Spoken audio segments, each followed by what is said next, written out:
Assalamualaikum warahmatullahi wabarakatuh. Halo semuanya. Sebelumnya perkenalkan, nama saya Nursiah dengan NIM 2105096009. Saya dari kelas Bimbingan dan Konseling A angkatan 2021.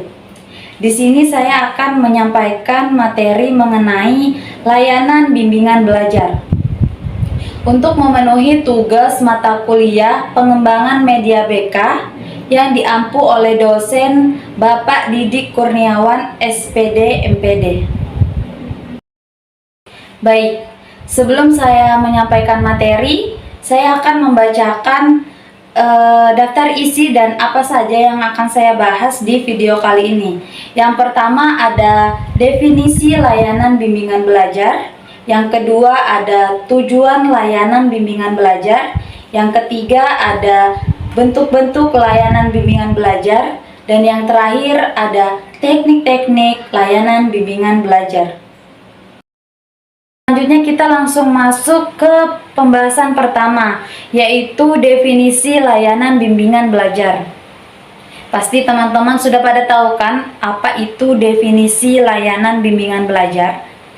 Jadi, layanan bimbingan belajar yaitu suatu upaya konselor atau guru pembimbing dalam membantu dan mengatasi permasalahan siswa dalam proses pembelajaran berlangsung. Biasanya, layanan ini diberikan kepada siswa yang mengalami kesulitan dalam belajarnya, teman-teman. Jadi di sini peran konselor atau guru pembimbing di dalam layanan bimbingan belajar. Selain itu, layanan ini juga dapat membantu menyelesaikan masalah dan juga memberikan motivasi belajar kepada siswa agar siswa dapat bersemangat dalam belajarnya. Oke, selanjutnya yaitu tujuan layanan bimbingan belajar. Jadi, tujuan layanan bimbingan belajar yaitu membantu siswa agar mampu mengatasi dan memecahkan permasalahan belajar agar tidak mengganggu perkembangannya. Jadi, agar siswa ini memiliki sikap dan kebiasaan belajar yang positif, contohnya seperti kebiasaan membaca buku, disiplin dalam belajar, mempunyai perhatian terhadap semua pelajaran, dan aktif mengikuti semua kegiatan belajar yang diprogramkan. Lalu, memiliki keterampilan menetapkan tujuan dan perencanaan pendidikan. Nah, seperti contoh yaitu membuat jadwal belajar, mengerjakan tugas-tugas, memantapkan diri dalam pelajaran tertentu, lalu memantapkan diri dalam proses pembelajaran dan berusaha memperoleh informasi tentang berbagai hal dalam rangka mengembangkan wawasan yang lebih luas. Baik, selanjutnya yaitu bentuk-bentuk layanan bimbingan belajar. Nah, bentuk layanan bimbingan belajar yang diberikan kepada siswa yaitu layanan bimbingan yang disesuaikan dengan masalah belajar yang dihadapi oleh siswa. Nah, dengan melihat spesifikasi masalah yang dihadapi oleh siswa, maka guru pembimbing dapat merumuskan program layanan bimbingan belajar apa yang cocok kepada siswa tersebut. Nah, berikut ada beberapa layanan bimbingan belajar yang cocok kepada siswa. Yang pertama yaitu memberikan orientasi kepada siswa baru yang berisi sebuah informasi mengenai tujuan layanan bimbingan belajar. Yang kedua, memberikan informasi tentang cara belajar yang sesuai dengan kemampuan serta minat siswa. Yang ketiga, memberikan sebuah informasi mengenai jurusan maupun program studi yang sesuai bagi siswa yang ingin melanjutkan ke pendidikan ke perguruan tinggi. Yang keempat, yaitu melakukan pengumpulan data yang berhubungan dengan siswa agar layanan bimbingan belajar yang diberikan dapat berjalan dengan baik. Lalu yang terakhir yaitu membantu siswa dalam mengatasi masalah seperti kesulitan dalam belajar. Baik, selanjutnya kita membahas mengenai teknik-teknik layanan bimbingan belajar. Tadi kan teman-teman sudah pada tahu ya, apa itu definisi layanan bimbingan belajar, tujuan dari layanan bimbingan belajar, bentuk-bentuk dari layanan bimbingan belajar. Sekarang kita membahas mengenai teknik-teknik layanan bimbingan belajar. Nah, teknik layanan bimbingan belajar ini dapat dilakukan dalam dua teknik, yaitu teknik individual dan teknik kelompok. Teknik yang diberikan pun sebelumnya harus disesuaikan dengan kebutuhan siswa. Nah, yang pertama yaitu teknik individual. Melalui teknik ini, pembimbing menghadapi siswa yang bermasalah dan memerlukan bimbingan. Dalam hubungan yang demikian, maka dapat dibedakan beberapa teknik bimbingan individual, yaitu seperti yang ada di sini. Yang pertama yaitu directive counseling. Nah, teknik pelayanan bimbingan ini tertuju pada masalahnya dan diambil keputusan oleh guru BK-nya.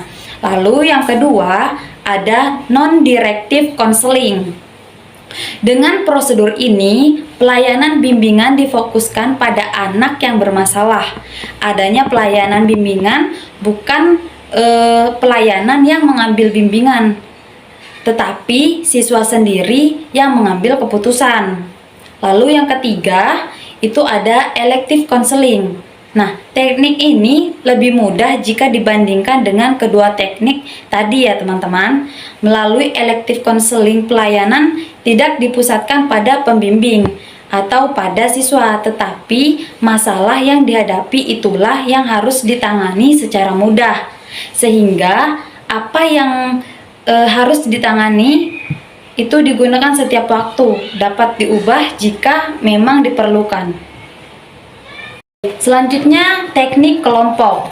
Nah, teknik ini banyak digunakan dalam membantu memecahkan masalah-masalah yang dihadapi oleh beberapa orang siswa.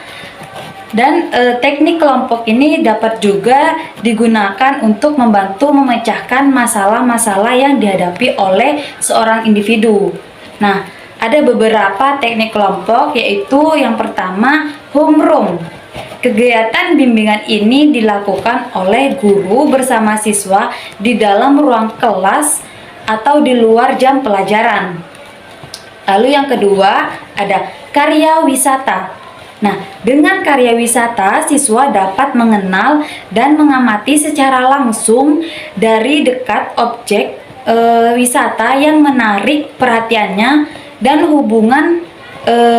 hubungannya dengan pelajaran yang ada di sekolah. Lalu yang ketiga, diskusi kelompok. Diskusi kelompok ini mendiskusikan berbagai bentuk permasalahan, termasuk di dalamnya permasalahan belajar secara bersama. Yang keempat, ada kegiatan bersama. Nah, kegiatan bersama yaitu teknik yang baik karena dengan melakukan kegiatan bersama mendorong anak saling membantu. Yang kelima yaitu organisasi murid.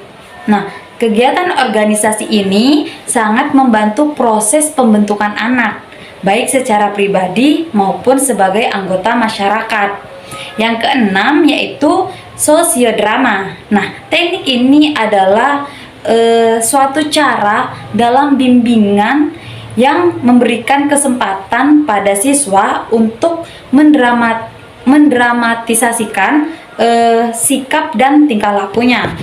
Lalu yang ketujuh yaitu ada papan bimbingan, yaitu papan bimbingan ini ditempel di luar ruangan, di luar ruangan kelas ya teman-teman, untuk menjadi tempat persinggahan siswa di waktu senggang. Yang terakhir yaitu ada upacara. Nah, upacara bendera ini merupakan kesempatan yang melatih disiplin, keterampilan, dan membentuk diri menghormati para pahlawan serta cinta bangsa dan tanah air. Oke, sebelum saya mengakhiri video kali ini, terlebih dahulu saya akan membacakan kesimpulan dari materi yang tadi sudah saya jelaskan.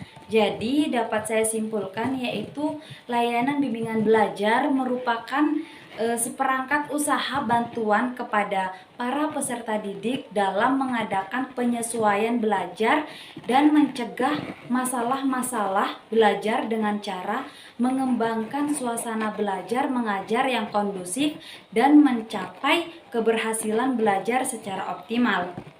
Baik, cukup sekian video yang dapat saya sampaikan.